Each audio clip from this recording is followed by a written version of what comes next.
Hello and welcome to the third and final episode of the MAPS National Committee's Ask a Medical Student webinar series.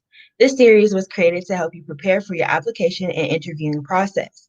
My name is Logan Dean and I'm the National MAPS Academic Affairs Co-Chair. I will be your host on this Tuesday evening. A quick overview for tonight's event, we are going to cover the ins and outs of the CASPER assessment and what to expect. We will first begin with a presentation by our special guests, Heather Davidson and Lee Mazzotti from Altus, who will discuss the CASPER assessment. After the presentation, we will transition into the Q&A portion of the webinar. Heather and Lee will remain on the screen as we bring in and introduce two student doctors, Antionette Charles and Erica Ogumike. These medical students have taken time out of their busy schedules to join us this evening in answering you all's questions. With that being said, we encourage you all to ask questions throughout the event in the comments, as there will be designated times throughout the webinar we will answer them. Let's welcome our special guests, Altus representatives, Heather Davidson and Lee Mazzotti, for a presentation on the CASPER assessment. Hi, everyone. Thanks for having us. So my name is Heather Davidson, and I'm a senior research scientist at Altus. And I'm Lee, really excited to be here talking with you tonight. I'm a member of our applicant support team, so all your questions that you have prior to the test or during your test, we help to answer. There we go. So we've got our PowerPoint up here, so we'll go ahead and get started. So we want to welcome everyone and thank you for joining us here tonight. We hope everyone's keeping healthy and safe and happy in these COVID times. We're really excited to have the opportunity to talk to you all today about CASPER and how it plays a role in your admissions applications for MD and DO programs across the United States. All of the information that we'll be covering today can be found on our website, takecasper.com, and we'll make sure to reiterate that so that you have that website. But this webinar will hopefully answer all of your questions about CASPER and package all of the most important bits into one place. Much of the upcoming information was covered in last year's webinar as well, if you've seen that. However, there have been some changes to the test since then, so you can stay tuned for that. Our goal for this webinar is for you as a CASPER applicant to come out feeling self-assured for the upcoming admissions cycle with an understanding of CASPER and the process behind it and what you'll need to do. Our collective goal in general is that we want you to have a positive testing experience with CASPER. So with that, we can get started. So this webinar is a presentation for current and prospective CASPER applicants. Specifically, we'll be talking about the US medicine test for MD and DO programs for the 2020-2021 cycle. And again, I just want to reiterate that all of the information we'll be sharing with you today is available at takecasper.com as well. But today's webinar is a good way to provide applicants like yourself easy access to the most up-to-date and accurate information about the test. And then following the webinar, if you have any questions or feedback, or during the webinar, it looks like we'll be taking questions for us to answer at the end. And then you can always reach out to our team through the orange chat bubble on the lower right-hand corner of the takecasper.com website or in your CASPER account if you've created that account already. So here are the topics that we'll be going through in the webinar today. So we'll be talking a bit about why programs have chosen to use CASPER, the logistics of the CASPER test and what to expect on the day of your test, how CASPER is rated, how to prepare for the CASPER test, and then we'll be talking a little bit about Snapshot for those of you whose programs are also requiring Snapshot. So we don't want to take too much time, so I'll dive right into why programs like the ones that you're applying to have decided to use CASPER as part of their process. So professional health science programs like medicine programs, MD and DO, want to select students who are not only strong academically with things like the MCAT, but also have the personal and professional characteristics they need to succeed once they're in the medical field. So this means selecting students that have excellent communication and problem-solving skills, empathy and motivation, as well as the good grades that all programs expect. So academic metrics like the MCAT or your GPA only tell programs about one side of you as an applicant. These measures don't take into account the qualities that predict for things like professionalism issues that go on to make up the majority of patient complaints in practice. And many programs want a more holistic view of who their applicants are beyond just their grades. Traditionally, programs have used tools like personal statements and reference letters to get at these characteristics before deciding who to bring in for an interview, but these measures aren't perfect. So research has shown that traditional screening tools like reference letters and personal statements have little to no predictive value or reliability to tease apart the good from the bad applicants. They often contain buzzwords from program websites, and they all start to sound the same in the end. They also tend to advantage students with connections and knowledge of the system. So for example, people that have family members who already work in healthcare. And the questions asked in these non-academic measures tend to be about describing behavior. They'll often start with, tell me about a time when you, but these also tend to make the answers pretty Googleable, which means that applicants will often try and tell admissions committees what they think they want to hear rather than giving a picture of their true self. So admissions committees wanted a way to know who you really are, and this doesn't typically come through with these personal statements and reference letters when everyone tends to write the same thing. So CASPER, on the other hand, provides a standardized and reliable measure that programs can use to compare their applicants' non-academic characteristics. By imposing a time limit, CASPER is designed to elicit authentic responses. So unlike personal statements where you have weeks or even months to revise your responses, CASPER requires you to really think on your feet, just like you would need to in real life in the medical field, which means that it's easier for programs to really differentiate between applicants. Situational judgment tests like CASPER have been shown to predict for future performance, unlike personal statements and reference letters. So this has included predicting performance on some licensure exams and performance on clinical evaluations once you're in the program. In introducing a tool like CASPER, programs are able to understand their applicants beyond just their book smarts, beyond just things like the MCAT or your GPA. They're able to really dig in deeper, providing applicants with a platform to demonstrate their strengths in competency areas outside of just science and knowledge. This can be particularly important for applicants who just meet the cognitive score cutoffs. They can use CASPER to boost their chances of securing an interview and sometimes even acceptance into a program.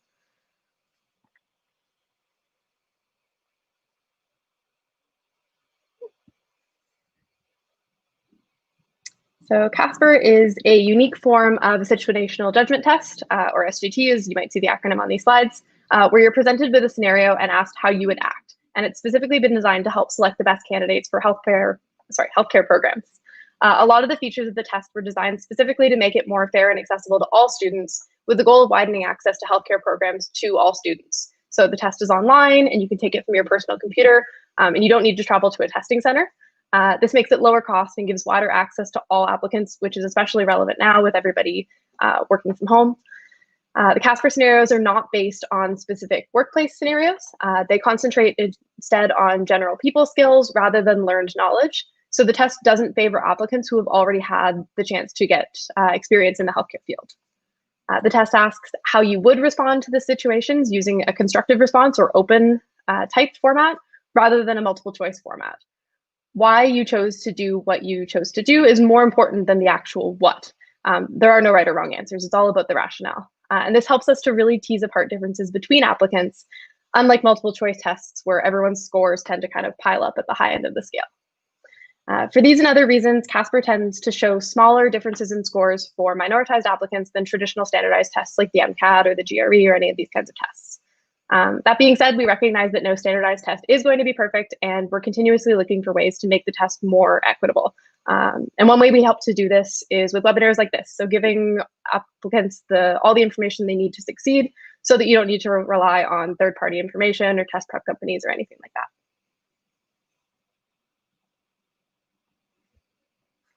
that. So CASPER scenarios are designed to assess personal and professional characteristics related to 10 competencies that are valued by professional health sciences programs like the MD and DO programs you'll be applying to. So these are collaboration, motivation, communication, problem solving, empathy, professionalism, equity, resilience, ethics, and self-awareness. The content of each individual CASPER test setting is unique. So if you write the test on Wednesday and someone you know writes it on Friday, you'll be writing different tests with different questions. But the 12 scenarios are carefully selected to ensure that the scenarios relate to each of these constructs. And so now that you know why programs are asking you to take CASPER, I wanted to talk a bit about which program types may have CASPER as part of their admissions process. So MD and DO programs are just one type of health professions program that might require the test. Others include physician assistant, nursing, physical therapy, and veterinary programs. With the exception of MD and DO programs, so allopathic and osteopathic medicine, all of these programs require you to take the US Professional Health Sciences test. So if you're applying to any of these other types of programs, you'll also need to take the US Professional Health Sciences test with the test code CSP 10101. If you're just applying to medicine or DO programs, you'll only need to take the US Medicine CASPER test with the test code CSP 10111. So again, if you're applying to any of these programs in blue, as well as an MD or DO program, you'll have to take 2 CASPER tests. If you're just applying to MD and DO programs, you'll just need to take the 1 CASPER test. And a complete list of the programs requiring CASPER, again, can be found at takecasper.com. And there we'll just highlight the test code again there. So for medicine programs, it's CSP 10111. Thanks, Heather. So now we'll get into the logistics of CASPER. What do you need to do to take your test, and how can you prepare? So moving on to the next slide, I'll walk you through kind of the 3 stages. So the first one, Heather mentioned, the program that you're applying to decides to adopt CASPER as part of their admissions process, bring it in as an extra element or data point to learn a little bit more about you. And then from there, you're directed to our website, takecasper.com, where you can create your account. And creating your account is pretty simple. All you have to do is list your name and your email address and submit an ID, a government-issued photo ID, as well as a profile photo. And the reason why those 2 are necessary is because your CASPER test is taken in the comfort of your own home. So we use both for proctoring and security measures to ensure you are who you say you are. After your account has been created and verified, you're able to schedule your test, apply for accommodations if you need them, and take your test and have your results delivered, all from your CASPER account. Once you've taken your test, it goes through the rating process, and your scores are delivered to all the programs you've listed on your distribution list 2 to 3 weeks after your test. And we work with the programs to set the test dates. So as long as they're available to select, it means it fits within the confines of their admissions deadlines. Where you come into play is you'll need to reserve and pay for your CASPER test. Right now, the US medicine test for MD and DO students has a base test fee of $12, as well as a distribution fee of $12. So if you're applying to multiple programs, it's $12 per program to distribute, plus your base test fee. I mentioned before, you can take the CASPER test anywhere. You don't need to fly or drive to a testing facility. It can be taken from your own home, from your bed, from your desk, from your living room, or from a local library or school if you have access to that at this point. If we move on to the next slide, I can walk you through how to where to find all the information about which programs are applying, and how to figure out which test dates are available. So this is just a screenshot of our test dates and fees page. And I've highlighted a little button down there below that says browse test dates and times. And if you click into that, I'll show you what it looks like on the next slide. So from here, it lists all the countries that CASPER is participating in, is used in right now, and the specific streams that the CASPER test is for. So you would need to go in, select the United States, go into allopathic medicine or osteopathic medicine. It will then reveal a drop down in the test type that you have to take. So as Heather mentioned, it's CSP 10111 for US medicine, and it lists all the participating programs. From there, you can select the ones that you are interested in applying to. And if you go on to the next slide, it will bring you to a scrollable list of the programs that you've selected, all the test dates they have participated in and will participate in for the 2020-2021 cycle. You can see that highlighted in the big orange semi-rectangle there. So their first test was in May and their last test is in December. And then to the right of that test dates column is the distribution deadline. And that distribution deadline means that that is the last day you can choose to send your score to that particular program. So you must take a test prior to on one of the available test dates. But if you choose to apply to a program last minute, you can do so at a different date, as so long as it's before their distribution deadline. Also highlighted at top with that orange arrow is the last possible testing date. So it will take our browse system will take into account the multiple programs you've selected, and it will show you what the last possible test date is that fits for all of those programs you've selected. If you move on to the next slide, this is the same information, but it can be found through your CASPER account. So if you, after creating your account, you can reserve your test here or find information about which programs are participating.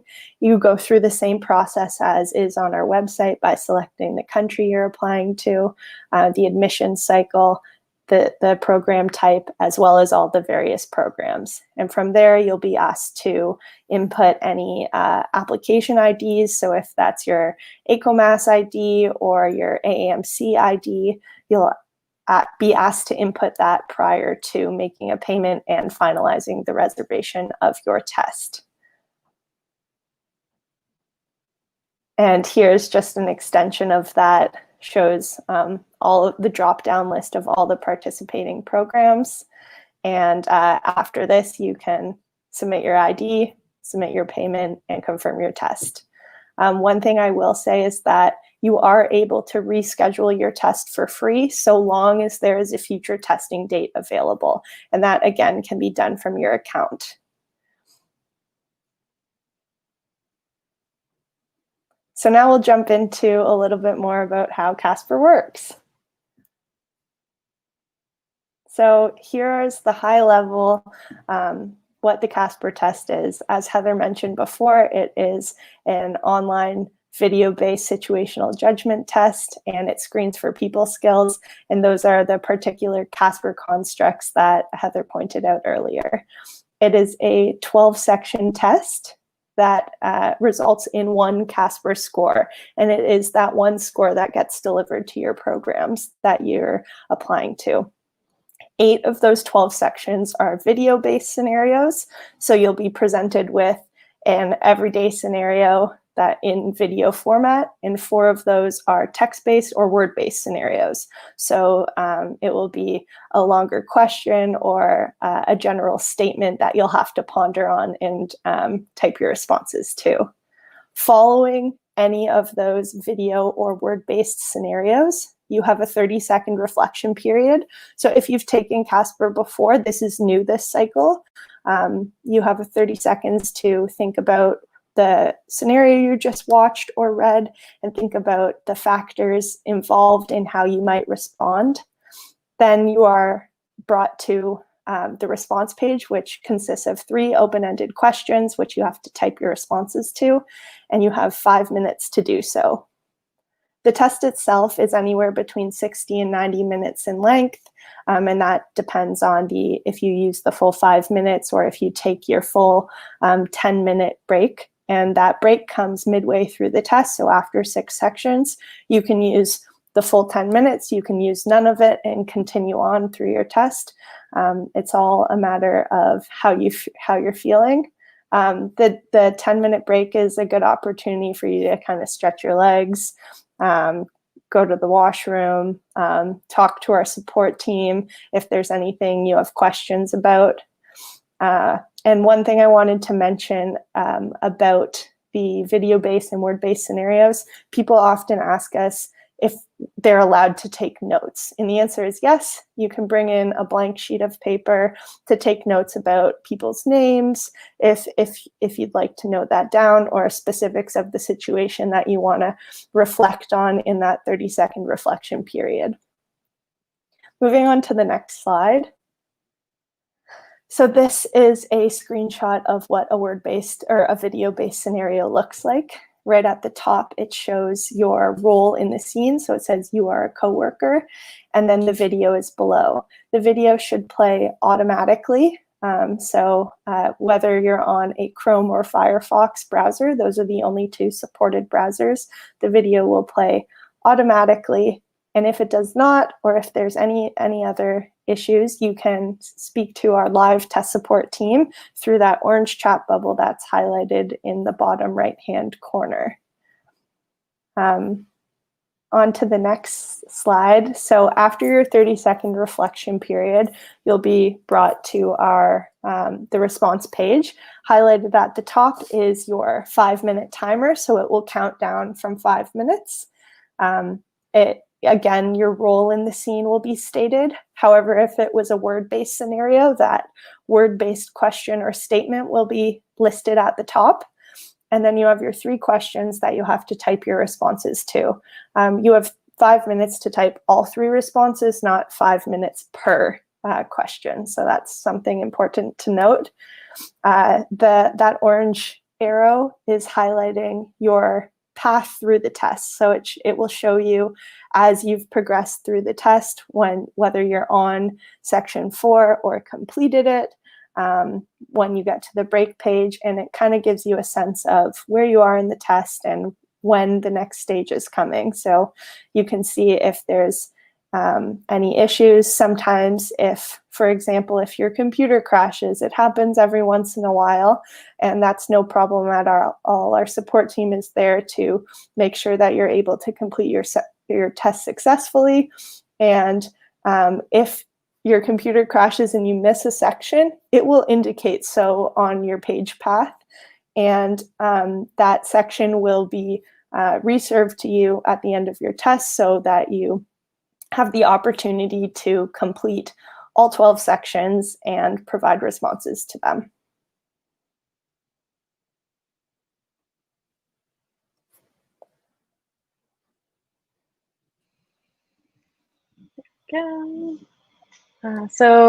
Now I'll be talking about how the CASPER test is rated and how your scores are distributed to the programs that you're applying to. So once you've completed all 12 sections of your CASPER test, your responses are submitted to the appropriate group of CASPER raters to be evaluated. So because the test is open-ended, we have a pool of human raters that are rating your responses. They're not rated with an algorithm or anything like that. It's all real people rating their responses. The raters from your test will be from the US, since the programs that you're applying to are in the US, and come from a diverse range of backgrounds, cultures, and professions. So the goal is for the rater pool to be representative of the patient population. It's not all healthcare providers or healthcare professionals. It's not all people in academia. There's people from all different professions and walks of life. Every response that a rater sees is anonymized to avoid any cultural, racial, or gender biases. The raters don't have any information on how you did on any of the other metrics you're using to apply to the program, so they don't know your GPA or your MCAT scores. They don't know if you received any kind of testing accommodation for CASPER or any other test. They don't get any details about your name, your race, your gender, your age, anything like that. They're only rating you based on the typed response that you've submitted for each scenario. And each of the raters will only see the one section of your test that they're rating. So they won't see how you did on any of the other sections. They won't be able to read your responses for any of the other sections. They only see the one response that they're rating. As well, our raters go through a training and certification process before they begin rating, and they're provided feedback on a regular basis. We constantly monitor the performance of all of our raters to ensure that we have good agreement between raters. So if you had 2 different raters rate the same section of your test, they'd likely come to approximately the same conclusion. And we have attention checks throughout the process to make sure the raters are actually paying close attention and reading every single response, and to make sure that the raters are assigning accurate scores in line with the constructs that we're looking to measure. So raters are trained to focus on the content of their responses and the meaning behind the response, as well as how well they relate to the specific CASPER CASPER constructs that are being measured in that scenario. We drive home the point to our raters that just because an applicant has written a lot of text doesn't necessarily mean that it's a good response. And likewise, just because an applicant has given a short response doesn't necessarily mean that it's a poor response. So they're really trained to focus on the actual content of the response itself, not just the length of the response, because we know everybody types at a different speed, and typing speed shouldn't be a factor. In this, they're really focusing on the actual content of what it is that you've written.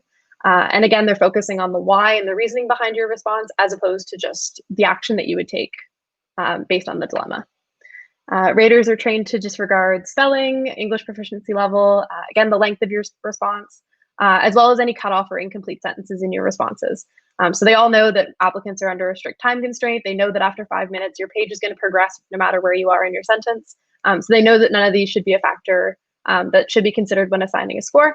And we have found that spelling and grammar don't impact responses. The number of misspelled words in your response doesn't affect your score. So we really want applicants to focus on, again, the content of your response, getting your thoughts out, as opposed to focusing on spelling and grammar, because our applicants have, or sorry, our raters have been trained to not focus on typos and things like that. Raters are also trained to be flexible when evaluating responses with regard to the actual constructs they're looking for. So instead of being given a strict rubric to evaluate responses, they're given guidelines and then the flexibility to assign a high score, even if an applicant takes an answer in a completely different direction than the question had intended, or that we had intended when we came up with the questions. So the benefit of having an open-ended assessment as opposed to something multiple choice is that there are no right or wrong answers, and it allows applicants to really explain why their answer is the best for them based on their own experience and context. So we encourage applicants to disclose as much or as little about themselves and their background as they need to in order to articulate why the response they've chosen is the one that they would choose. And again, the why is really important. So even if you would do something that you don't think is necessarily typical in the scenario, it's important to be genuine. The raters are usually pretty good at picking up on that, but they want to know what it is you would do and why you would do that, and they take that why into account.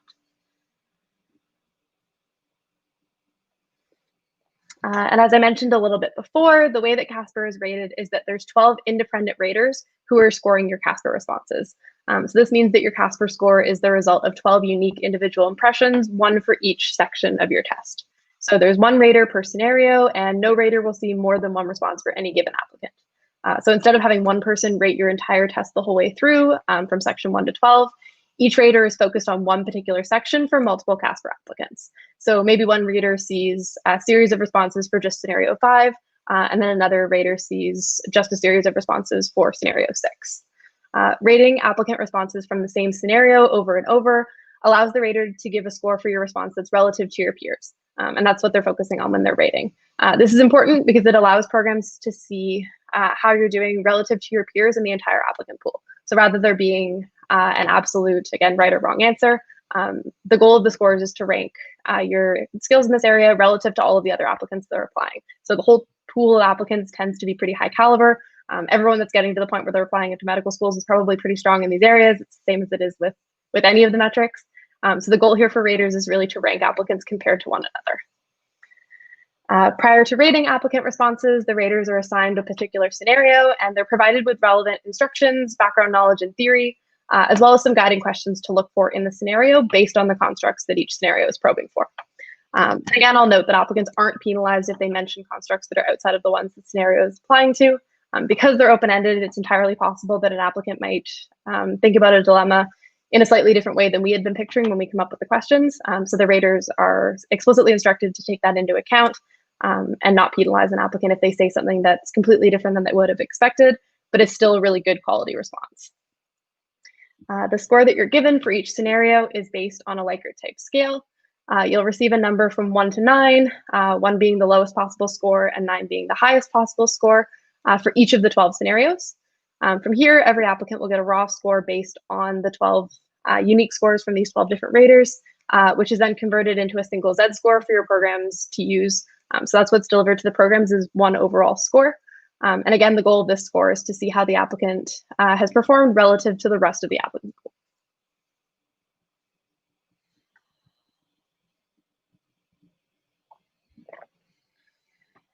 So now, once the raters have rated your test and your score has been calculated, how is that score distributed to the programs that you're applying to?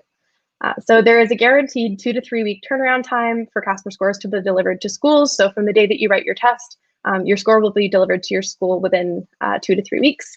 We work very closely with the programs to align the test dates with our rating period in mind, so how long it takes to have the real human raters rate all of the responses, so that they always fit in with the program's admission timeline. So if on the CASPER website, you're able to take a test and distribute your score to a particular program, it means that your score will be delivered and considered accordingly, and that the program is accepting scores from that test, and it'll be there in time for your application.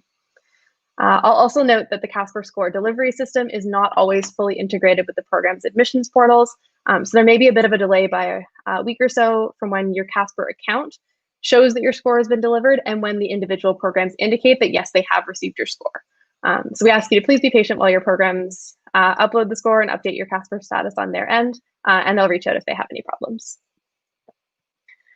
And then finally, for this section, a very common question we get from applicants is, why do I not receive my CASPER score? And currently, no, we do not distribute results to applicants. So your programs are the only people that will get your CASPER score. And primarily, this is because CASPER is still a relatively new assessment, and every program uses the scores in a different way. So some will use it holistically, just as one other piece of information. Some have now started to use it as a cutoff, and many are just piloting to learn what it tells them about their applicants. So it's entirely up to the program to determine how CASPER is going to be factored into their admissions process. And most programs, since they're still piloting this out, haven't made it public knowledge yet how the CASPER scores factor into their admissions process. Unlike GPA and MCAT, where you typically know what the cutoff is that you need to be considered, and how competitive your application will be based on what your scores are in those areas, especially MCAT I can picture. The same isn't necessarily true of CASPER yet. The same CASPER score may be competitive for one program, but less competitive for another, depending on how the programs are using the scores. So at the moment, even if we did release CASPER scores to applicants, it wouldn't be clear at all how you should interpret how CASPER would influence your application. Each program has the independence to choose and interpret the CASPER score in whichever way they choose, just like they do with any other metrics like GPA and MCAT. And we at Altus have no control over how they use the scores.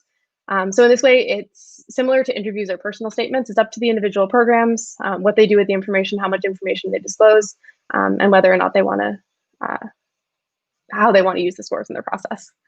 And finally, as I mentioned a little bit before, the CASPER score is one overall numeric score, and it's not broken down by the specific constructs that are covered. So your programs just get the one overall Z score that shows how you performed relative to everybody else in the pool. So this means that so far sharing this information with applicants wouldn't provide you any insights on where you excelled and where you could have improved. This is something that we may be working on in the future, but as of right now, all you get is one overall score. So there wouldn't be any room for formative feedback so far.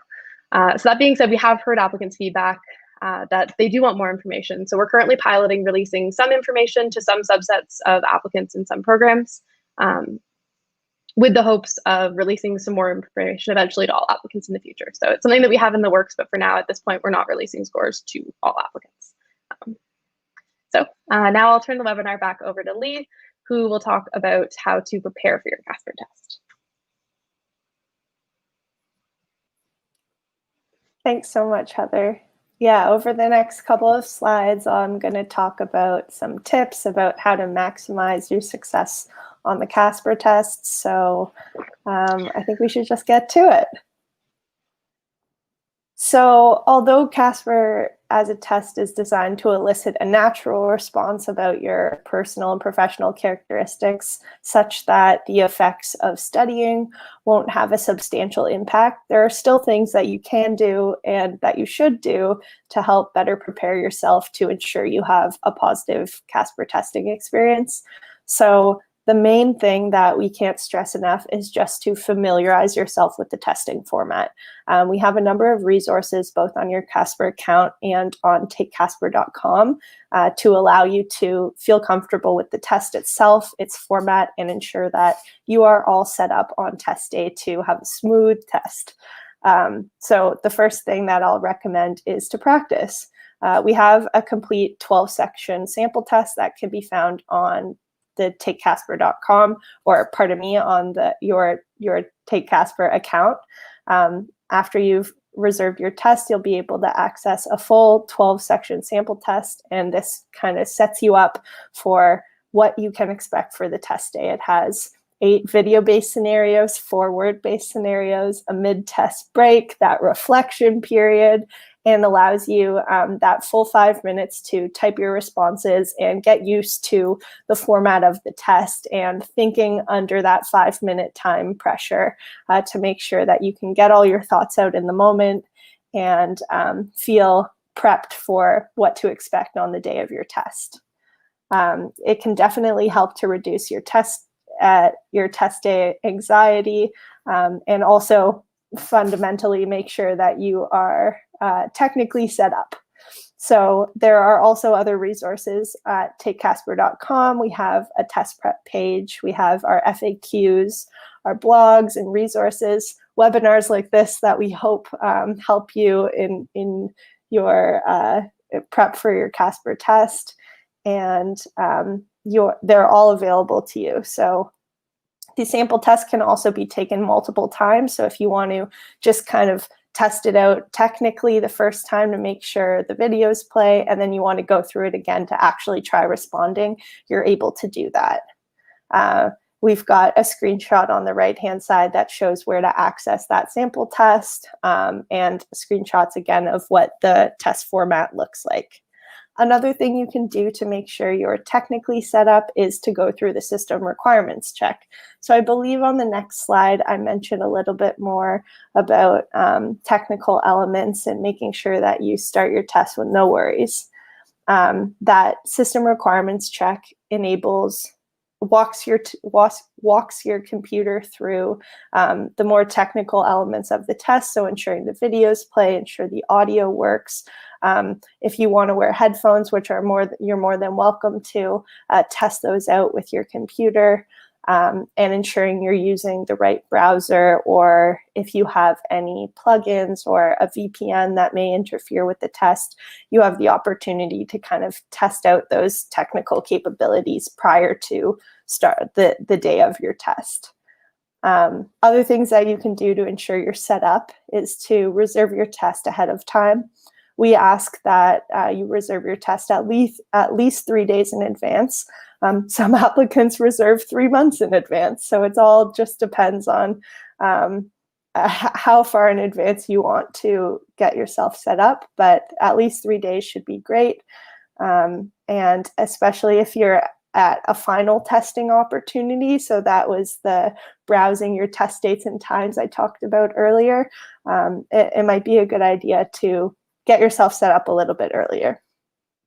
You want to make sure your computer has a working webcam and microphone. These are both elements of our proctoring and securities part of the test, and as well high-speed internet access to ensure that there's no buffering issues with your video and that your webcam is working smoothly. Another thing you can do to ensure your computer is smooth on test day is to just restart it. Both Heather and I rebooted our computers prior to this webinar to make sure that everything in the background was closed down and not interfering with our connection. Of course, sometimes there's little elements of delays, but it's just something we have to do now that we're all working and studying online. So we ask that you restart your computer so everything's fresh. Find a quiet place to study a quiet place to take your test, so that you have less distractions.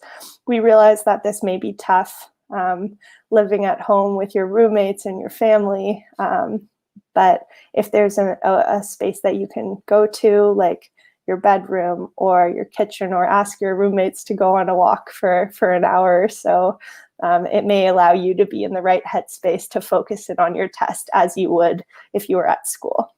The last thing is that if you need support with anything, our test support agents are here for you. We have a group of people that join live during the test that are there to answer your questions as quick as we can and ensure you have the support you need and the information you need right away. We also have our whole applicant support team that will answer your questions before and after. The turnaround time for those questions is a little bit longer, but nonetheless, we'll make sure that your questions get answered.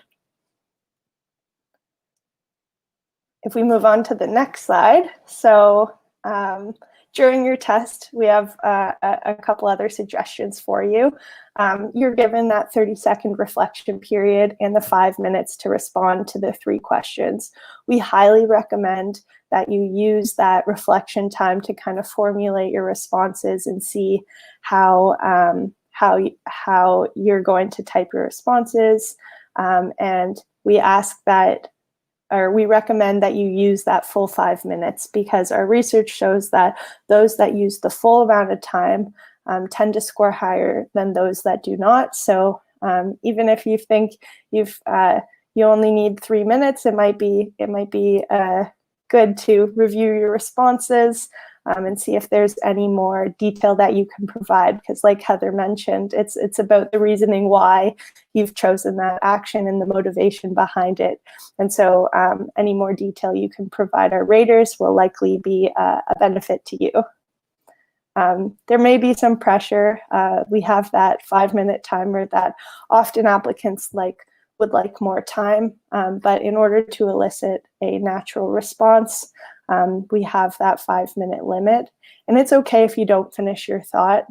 As Heather mentioned in her section about our raters, they're very used to seeing small grammatical errors and typos and cut off sentences, because they're very well aware of this 5-minute limit and that we have a lot to say, and you're doing your best to get everything out onto the screen. But so don't worry about it if that happens. Our raters are really used to it.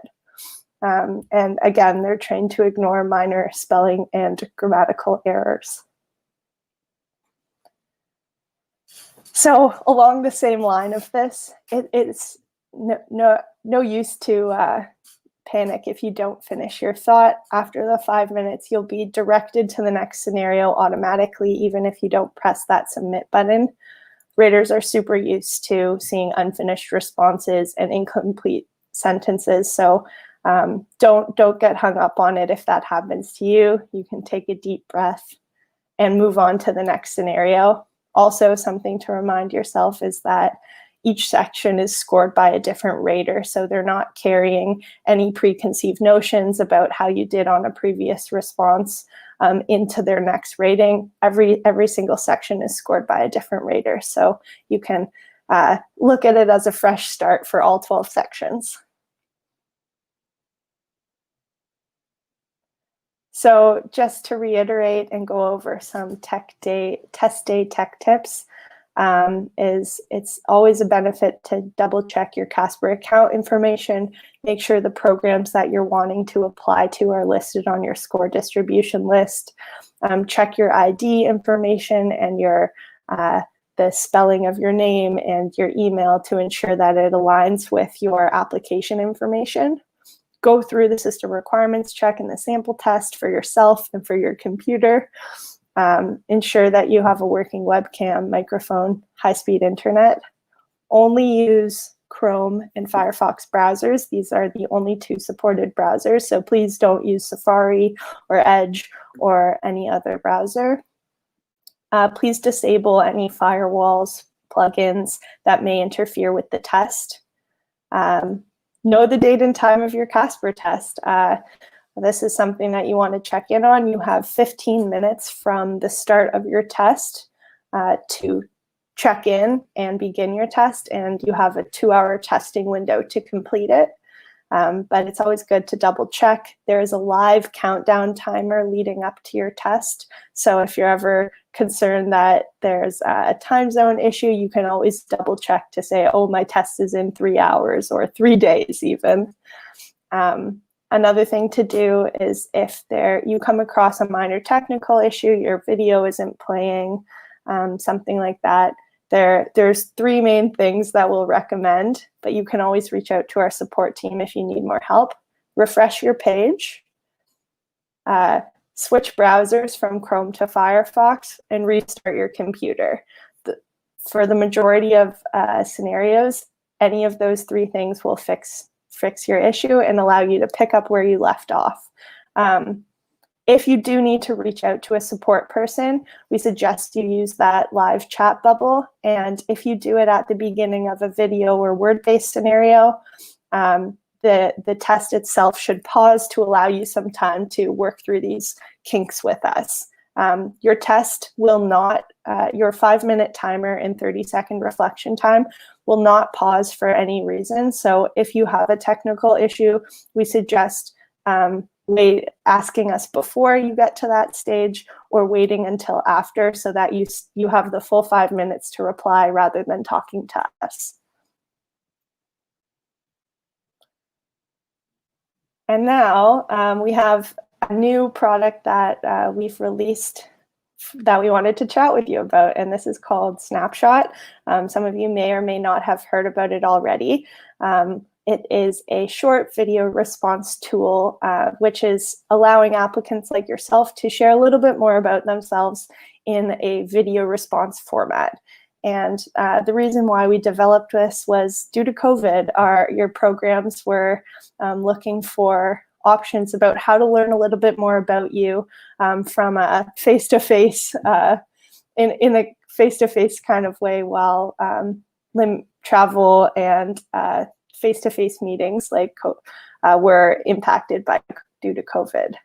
So on to the next slide, we can talk a little bit more about the logistics of it. So it is a one-way interview tool. So you will sign into your account. There is a practice that you can practice recording your responses to, and then you'll be recorded, and those responses will get sent off to the programs on your distribution list. It is a 3-question video response, and you have 2 minutes to read each question and respond to it. So the question will be revealed when your 2-minute recording starts, and then you can use that time to read, formulate your response, and say it out loud to your webcam. There is a practice test and technical checks that you can check within your account. Snapshot will not be made available on your CASPER account until you've reserved a test, but after you have, it will be available on the homepage of your account, where you can practice, read a little bit more about it, and record your responses. One thing that applicants sometimes run into issues with is uploading their Snapshot responses, and we ask that you have a minimum of a 2 Mbps upload speed in order to submit your responses appropriately. And sometimes if you run into issues, you may be able to just refresh your page, move closer to your router, switch your internet access in order to upload your responses appropriately. For more information about this, we have it listed on our website, takecasper.com/casper-snapshot. And finally, we'll talk a little bit about if Snapshot, where it fits into the admissions process. So programs are using it to get an initial impression of who their applicants are. You can use it to share a little bit more about yourself in a virtual sense, since a lot of in-person interviews are being delayed or rescheduled just due to COVID. Snapshot focuses more on applicants' motivation and verbal and nonverbal communication skills as it is on video. And it's beyond what a typed assessment like CASPER can show. But it's giving applicants like yourself an opportunity to share a little bit more about yourself in a video response format.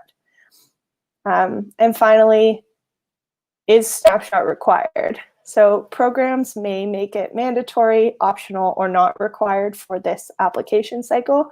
However, we encourage you to complete it to help programs get to know you.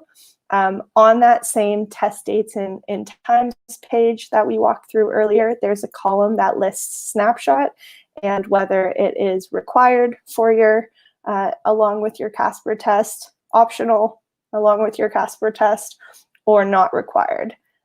So you can choose to run through it if you like, if it's not required at all.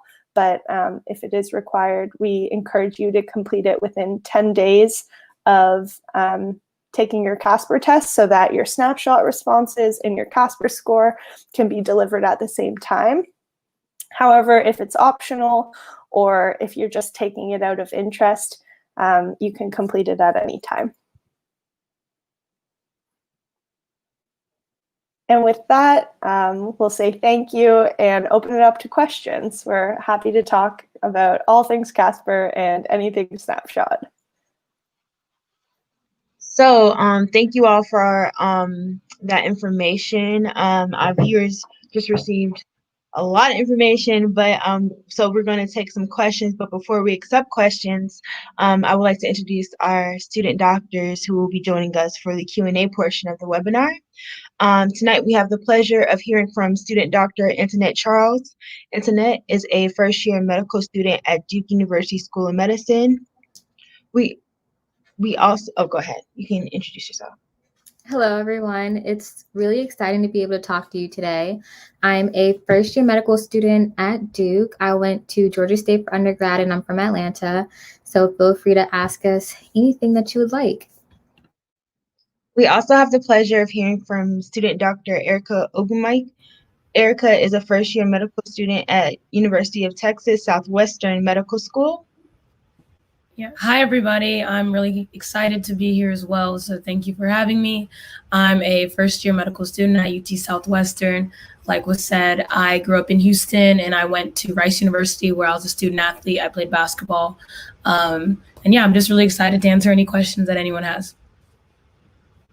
So we are now going to transition into our Q&A portion. From you all's comments, the first question is from Teresa Dickerson, and it reads, is the sample test, so I think this would be for our Altus representatives, is the sample test the same test every single time, or are you able to test, are you able to get a new test to practice each time you practice? The sample test is consistent from time to time. So every time you check in, it will be the same 12 scenarios that you're presented with. For us, the sample test is mostly to be used so you can familiarize yourself with the format and make sure that your computer setup is appropriate and you have a general sense of 8 video-based and forward-based scenarios that you can practice from. So it won't change from each time you decide to check in, but we hope that it's useful in different senses if you need to run through it more than once. And speaking about practice, are there any outside resources you all are aware of that students can take advantage of in addition to the resources Altus offers? There you go. There we go. I was gonna say, I guess I'll take this one. So we, based on everything we have on the website, we like to tell applicants that everything they really need to prepare for the test is available on the CASPER website. So the most important thing that we highlight to everybody, and we'll keep highlighting to everybody, is the sample test. Because based on the way that the test is constructed, we don't want the test to be coachable. We don't want any test prep companies or anything like that to be able to help improve scores. We want the responses to be natural and genuine, and we don't want you to have to pay for another test prep company because we know this whole process is really expensive. So we try to make sure that all the materials that you'll need to be successful are available on our website. So that's why we push the practice test so much, is because the biggest thing that we hear from a lot of applicants is that the hardest thing to get used to is just having to respond in 5 minutes, having to think on your feet, and then respond under such a tight time crunch. So the reason that we offer a full practice test, we used to only offer a 3-section practice test, but we offer now the full 12 sections, is so that you can get used to the timing, get used to formulating your thoughts and typing them out under that short time period. And we think that's what's going to be the most helpful. We also have, again, a lot of resources, blogs and things like that to help you know what to expect. So similar things that we've talked about today, as well as a bit of information on why programs use CASPER and what they're looking for. But we try to make sure that everything that you'll possibly need is available on our website so that you don't need to go to any kind of third-party service and have to pay for anything. Okay, that sounds great. So let's hear from the medical students now. Erica, what did you do to, or did you do anything to practice for the CASPER exam, and how did you feel once you completed the exam? Yeah, to practice, I kind of did what we've talked about throughout this whole panel. I definitely utilized the practice exam that they had. It was a really good indicator of what was going to happen. I'm not going to lie, I definitely did a couple practice typing tests, because if you're a good typer, it helps a little bit. So I wanted to make sure, my typing skills were decent. But I really used the practice exam. And then of course, I, just through word of mouth, you learn a couple strategies that are good. But ultimately, it's very similar to mini interviews that you do. in medical school as well. So like it's a lot of just learning how to problem solve and be a holistic applicant. So the CASPER exam was a really good indicator and a very good first step in application-based things to medicine. So I kind of took it as a learning curve, but I definitely did prepare using that practice test. Antionette, would you like to chime in on your experience? Yeah, sure. So I agree with Erica. I definitely used the practice test. It was super helpful. And in addition to that, I would make sure that like I read up on like current events. I would kind of like see if there were any previous practice questions or anything like, you know, maybe in like Reddit or something like that. Like it may not be exactly depicting the actual questions that are on the test, but it was just a good opportunity for me to time myself in doing 5-minute responses to anything. So I feel like the more that you practice typing and being able to really rationalize through things in a faster manner, then it'll be easier. I would definitely say that using the practice test as a first basis would be a good idea, just so that you can make sure that you're heading in the right direction and understanding the type of questions that you'll be asked. So speaking about the practice exam and taking the exam, how many questions can you expect per section? We talked about that there's 12 sections, and what do those questions look like? Just to get our audience a little bit more familiar on the types of questions that are being asked. And this can go to either Lee or Heather. Sure, I can start, and if Heather has anything to add, she can take that. She can add afterward. But yeah, like we mentioned, there's 12 sections, 8 video-based, 4 word-based, and the video-based ones are all you know, everyday scenarios that you may encounter with your family, with your friends, in a workplace setting, that kind of puts you in an ethical dilemma and asks you to think, how would I respond to this situation?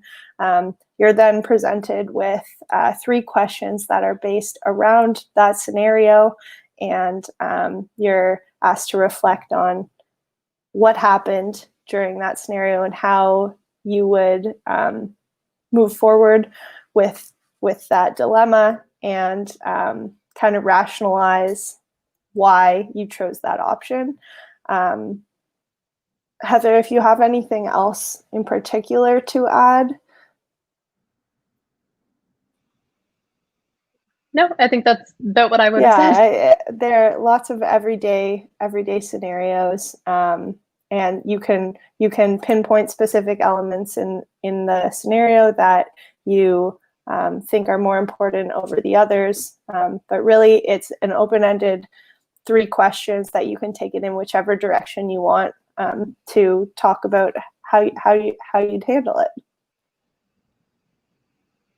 And so for our medical students, we can start with Antionette. How did you keep yourself on that time management? We talked about having only 5 minutes. How did you like not freak out the entire 5 minutes? Well, I would say, like with what Leah and Heather said, make sure that you breathe before you do every single question. Like just taking a deep breath and just realize that they're not trying to trick you. They're not trying to ask them like crazy question. They just want to see your genuine response to certain scenarios. Like it's really common sense scenarios, not going to be like anything that you wouldn't know anything about. Like, for example, like some like medical condition or something like that. It's more like common day scenarios, like getting into a car accident and seeing the car drive off. What would you do? Something like that. So it's stuff that like, you know, is pretty similar to what we've interacted with before. So being under stress is so easy to get tripped up and really freak out. So the best thing that you can do in these scenarios is really just relax, breathe, see what the question is asking you and understand what the question is asking you and then answer it. Don't just like read and answer, because you need that extra like 15 to 30 seconds to really digest and understand what is the question asking, so that you can provide the direct answer to that question. And Erica, did you have anything you might want to add? Yeah, I mean, everything Antionette said is perfect, and I agree completely. I think if I could go back and I was going through, I wouldn't have stressed as much as I did when it came to this exam. Like they've been saying this whole panel, it's truly innate. Your responses are normal, and it's kind of how you would think logically. So I think I would prepare, of course, using the practice exams, but ultimately I would try not to stress, and I would just take a deep breath, like was said, because you'll realize that all your life through undergrad, just through life, you've kind of been preparing for a test similar to this. And for Altus representatives, so for students that are having technical difficulties, I know we talked about it and how to contact you all, but can we just reiterate that because I know that sometimes technology doesn't work the way that we expect it to, even when we plan and prepare. So can you guys go through that one more time for our viewers? I would be happy to. Yes, we know that since you're not doing a pen and paper exam, there's ultimately sometimes technical issues can happen, even if you've gone through the technical checks, even if you've restarted your computer. There's things that change from the day to day. So maybe your roommate or your friend in the other room or family member is streaming like a video game or something like that. That could affect your internet speed. So these are all things that you kind of want to consider when taking your test. Make sure that your whole internet connection is kind of as strong as it can be, and your laptop has been restarted and you've gone through those technical checks.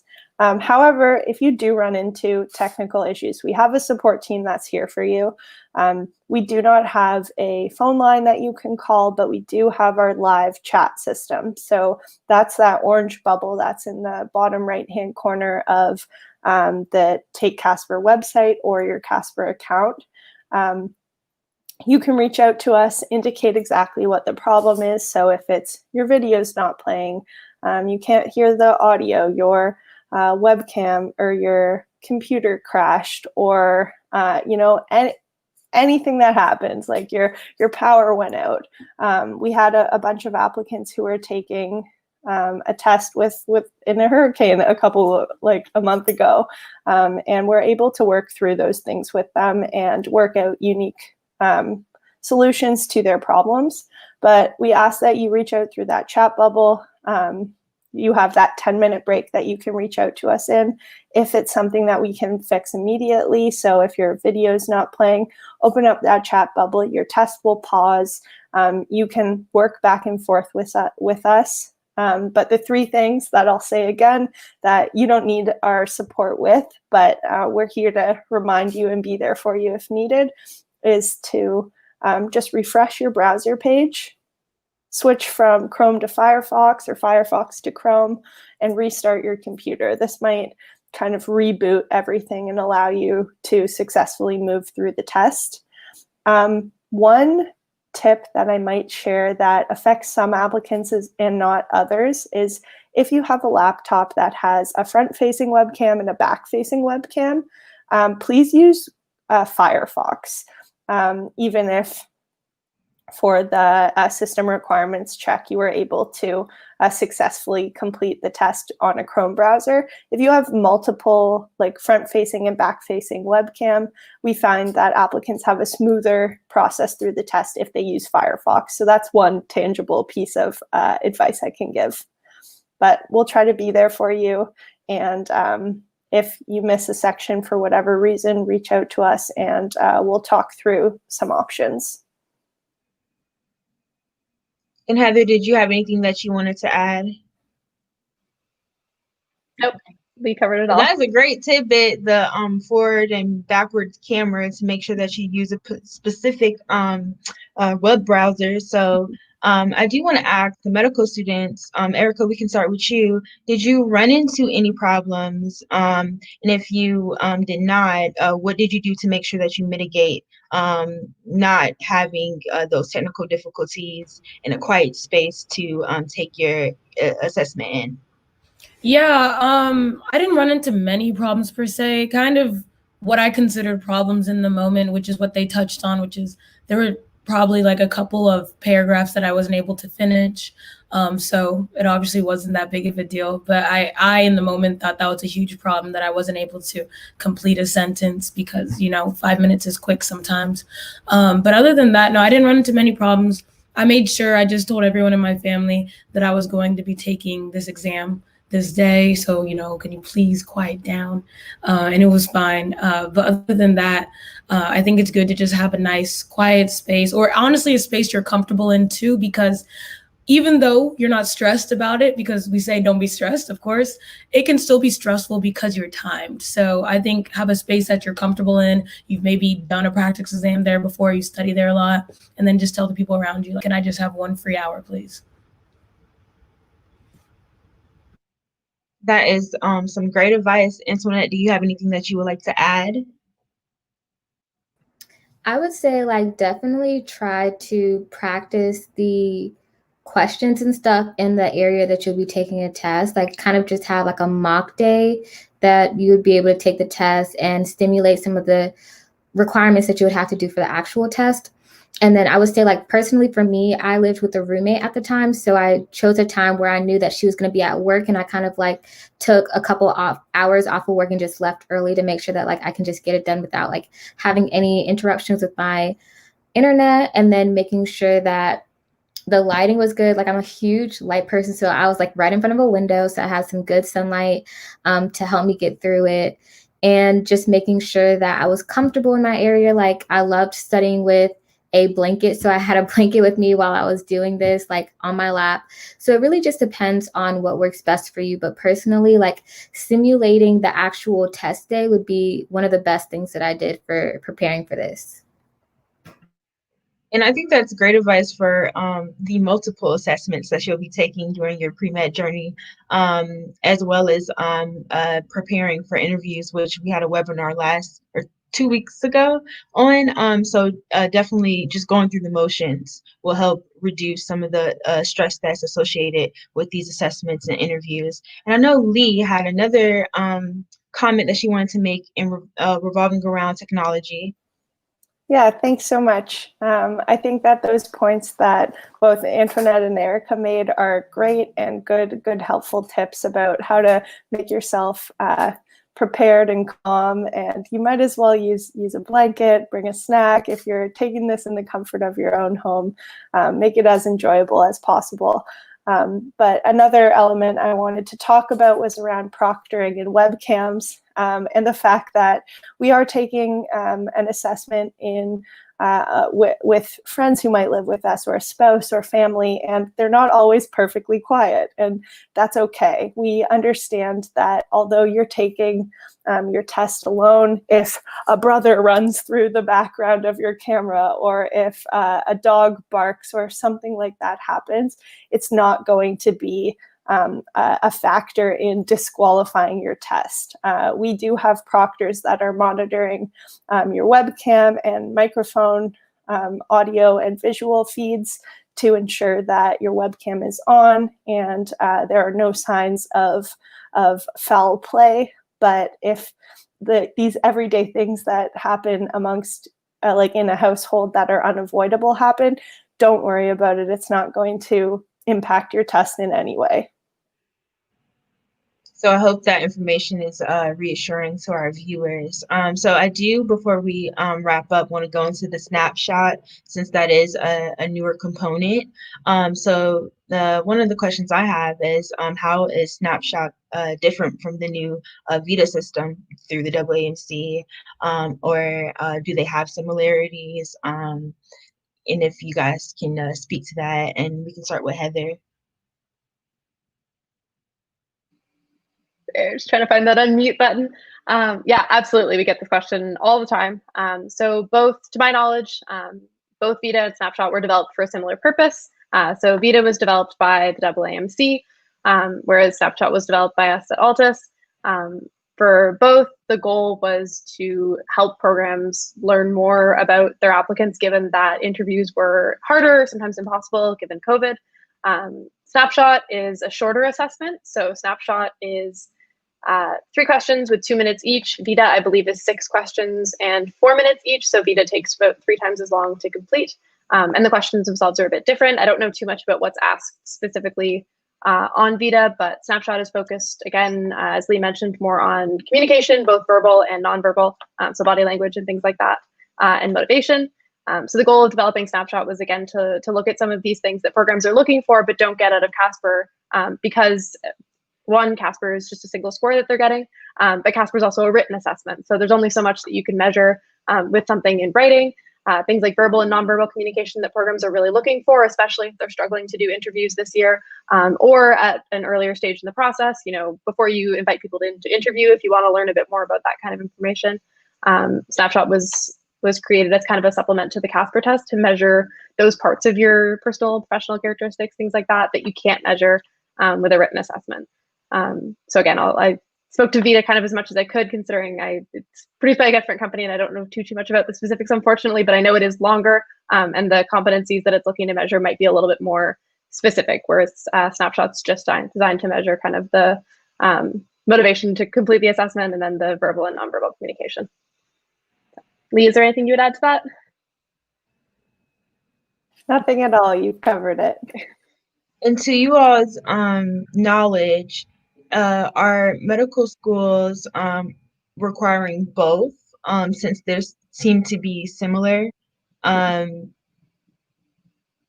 think I see. I don't know of any programs requiring both, to my knowledge. I think the idea has been that if a program was already using VITA, they wouldn't add Snapshot as well, and vice versa.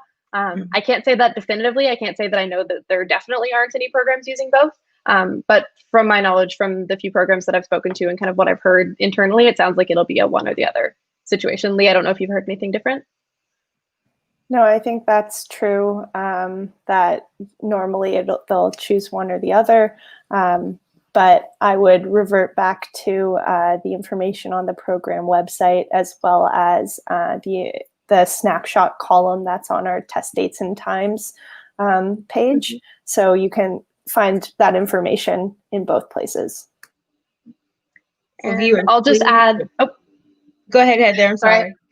I was going to say, I just want to add, what I do know is that for both Snapshot and VITA, what the programs are getting are the actual videos themselves. So unlike with CASPER, all they're getting is the score, as opposed to your actual responses. With CASPER, they don't see what you've typed, they just see your score.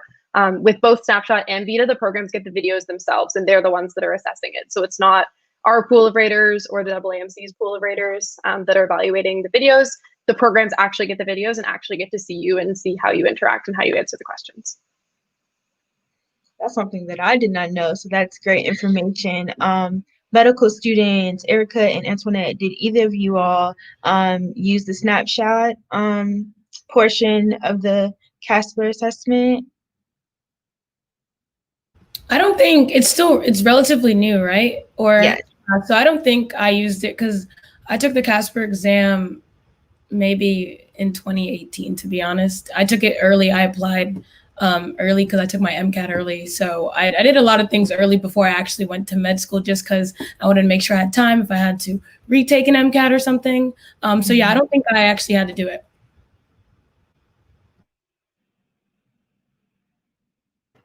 I would definitely agree. Like, this is the first time that I'm hearing about this. So yeah, I didn't have to take it. I just took the CASPER exam, and I think that was it in terms of measuring some of the qualities that the test measures.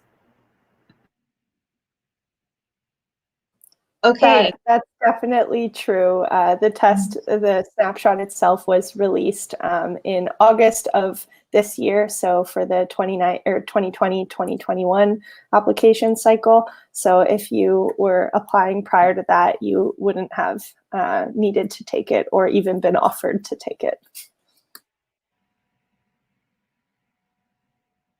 Okay, so yes, so that's something that I also was not aware of.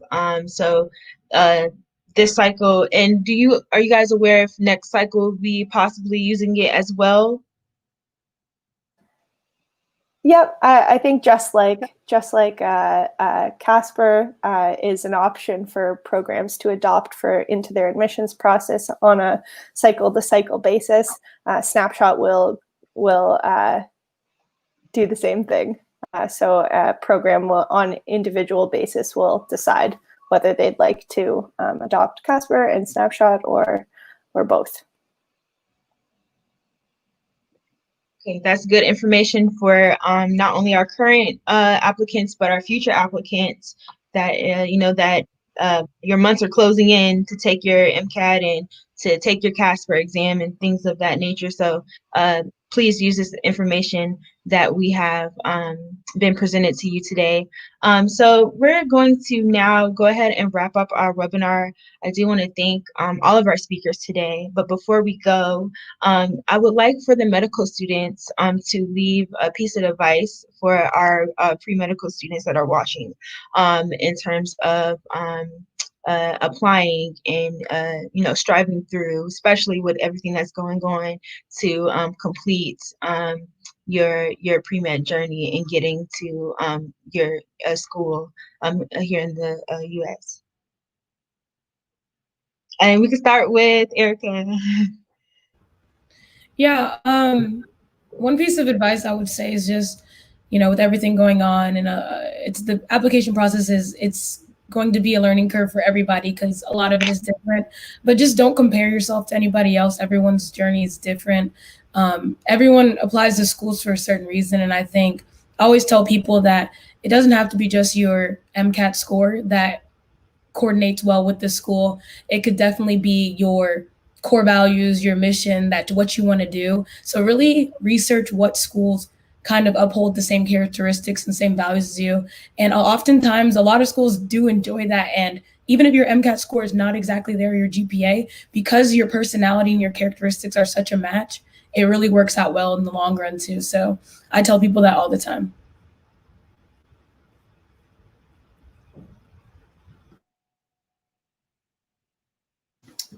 I would say you don't have to be the perfect candidate. So you really want to make sure that, in addition to what Erica was saying and not comparing yourself to others, understand that it is a marathon and not a race.